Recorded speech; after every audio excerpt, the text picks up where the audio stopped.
Dice así esta cita: el Señor Jesús siempre tendrá un pueblo escogido que le servirá.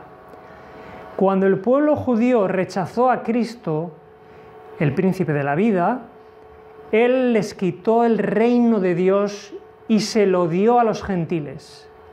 Dios continúa obrando de acuerdo con este principio en cada rama de su obra. Cuando una iglesia demuestra que es infiel a la obra del Señor, no importa cuán alto y sagrado pueda ser su llamado, Dios no puede seguir trabajando con ella.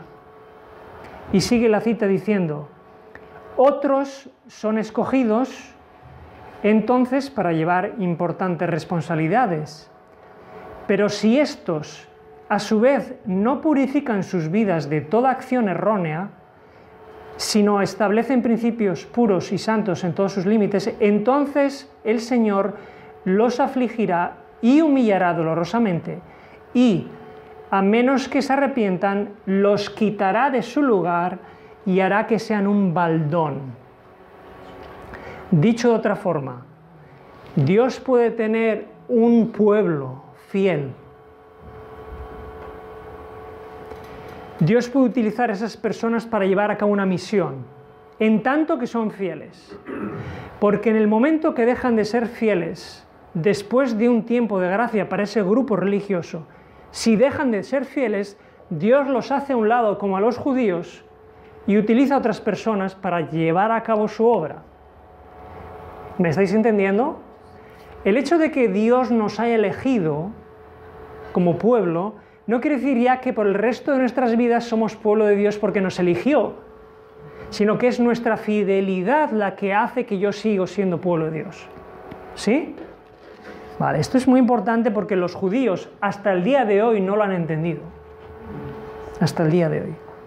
Y como ellos no lo entendieron, no entendieron la transición de pueblo de Dios e iglesia cristiana, se quedaron en el templo. Y ese grupo que salió del templo y se organizaron en casas, dijeron: a por ellos, vamos a ir a por ellos. Son unos disidentes, están en rebelión. Por eso les preguntan a los apóstoles en el concilio: ¿con qué autoridad vosotros salís aquí a predicar esto de Jesucristo? ¿Quién os ha dado credenciales? ¿Quién os ha dado a vosotros permiso para ir a predicar? Si nosotros somos la iglesia.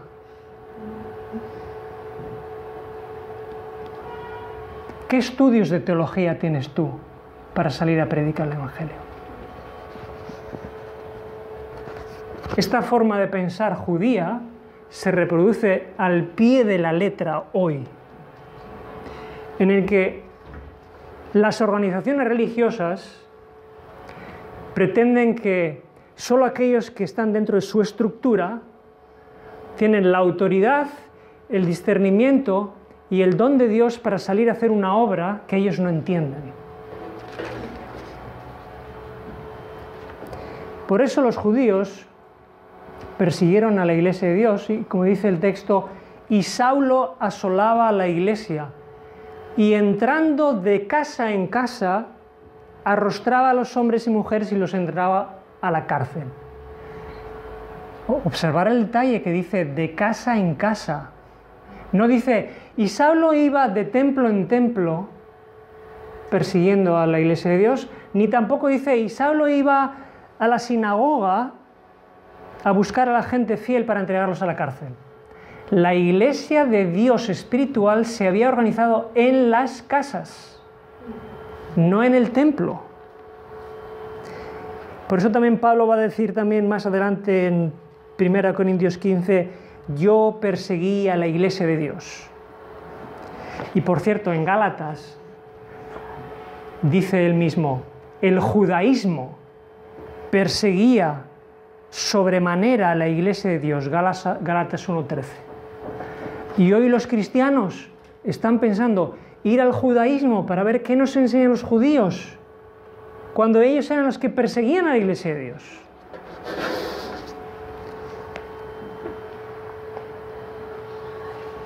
Ahora, ¿de dónde nos viene a nosotros este concepto que tenemos en este siglo XXI? Iglesia, edificio. Iglesia, organización religiosa. que no es bíblico. ¿Sabéis de dónde nos viene? Nos viene de la Iglesia Católica. De ahí nos viene ese concepto.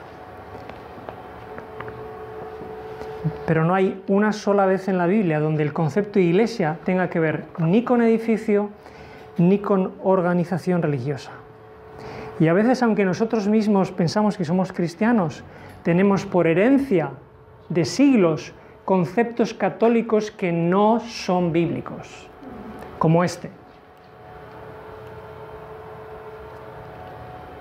Nosotros somos iglesia, pero este lugar no es una iglesia. Esto es un templo, que es diferente. ¿Me entendéis? Bien. ¿Cuál es el problema que tenemos hoy en día en el cristianismo?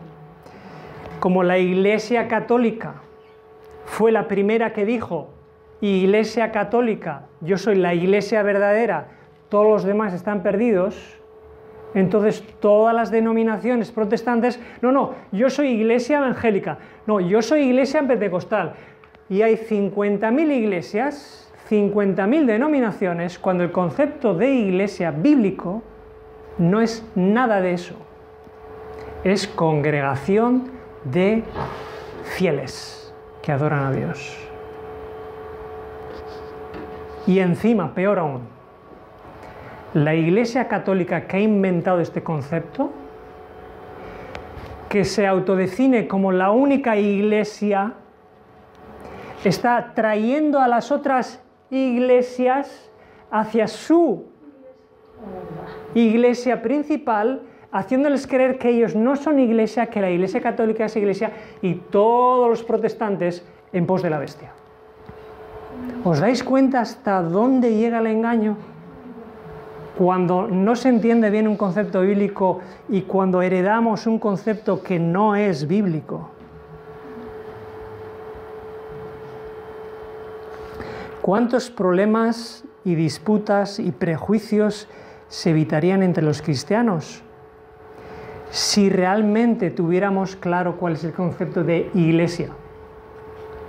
Porque si yo sé que en otra denominación hay un alma fiel que según la luz que se le ha dado la está siguiendo, ese Señor es iglesia. Y si yo creo que mi denominación es la que Dios ha escogido, pero hay una persona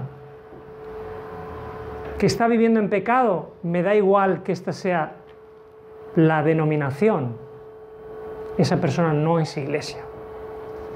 O sea que mi pertenencia a la Iglesia de Dios me debiera motivar mucho más allá que mi pertenencia a una denominación,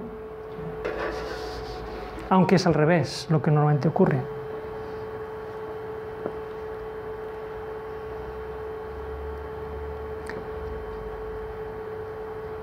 En realidad la denominación cualquiera debiera llevarnos a la iglesia espiritual.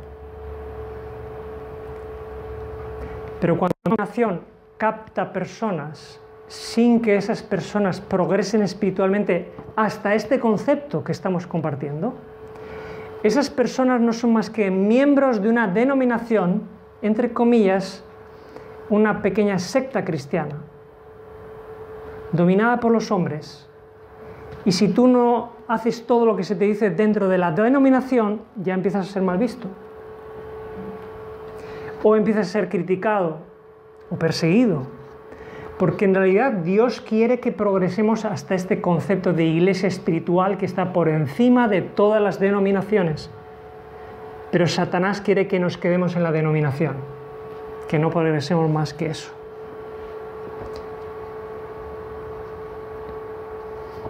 Y ahora, para los adventistas presentes, porque me consta que aquí hay personas de varias denominaciones, pero voy a hablar específicamente para los adventistas.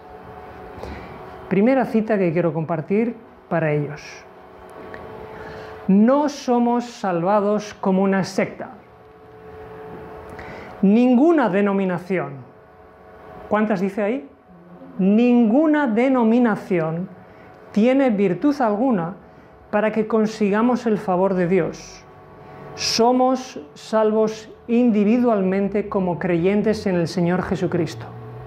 Esta es una cita para los adventistas.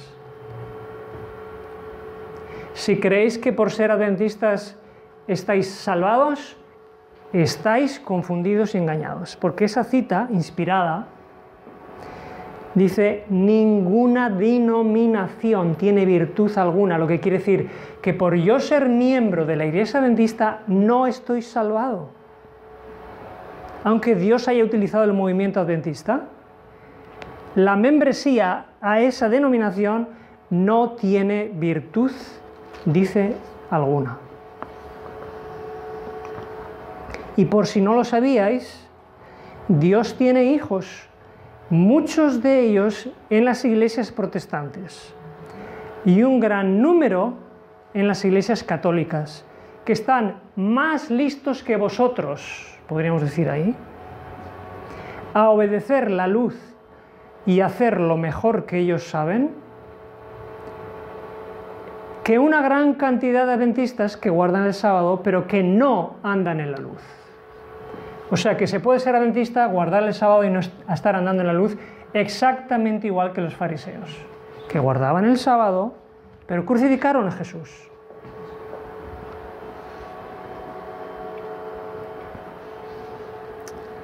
Y aquí va una de las citas peor utilizadas en la iglesia adventista. Y si esta cita no se entiende bien, en todo su contexto, puede crear confusión en vuestra mente. Vamos a leerla. Dice así: puede parecer que la iglesia está por caer, y hago un paréntesis. Con lo que hemos estado hablando esta mañana, ¿qué quiere decir iglesia? ¿Quiere decir denominación o iglesia espiritual de Dios? Iglesia espiritual de Dios, generalmente cuando se lee esta cita se traslada ese término iglesia como denominación.